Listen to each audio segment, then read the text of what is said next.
Je suis Sylvie et aujourd'hui c'est avec grand plaisir que je vais vous faire découvrir notre jardin. Par ici la visite.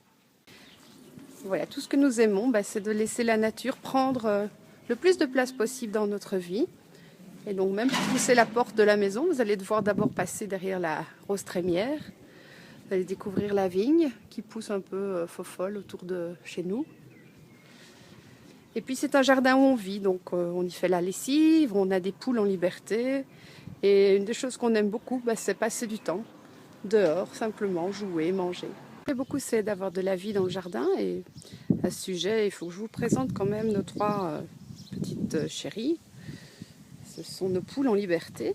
Alors voici la rousse Georgette, la noire Mignonnette et puis la grosse Pipelette. Voilà, elles pondent pas, ça dépend, mais je pense qu'elles sont heureuses de vivre ici. Avec les poules, on a parfois des petites surprises, regardez là.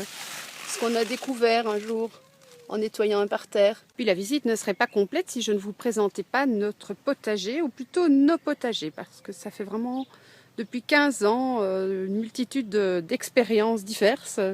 Comme vous voyez ici, c'est un potager en carré qui nous a beaucoup plu pour son côté esthétique, mais peut-être un peu moins pour son côté vite sec. Puis un jour, on a découvert un livre sur la permaculture et on s'est dit, tiens, ça pourrait être intéressant d'installer des buttes avec le sol couvert en permanence et puis voir un petit peu si les légumes ont envie de s'installer, de se déplacer, de se ressemer.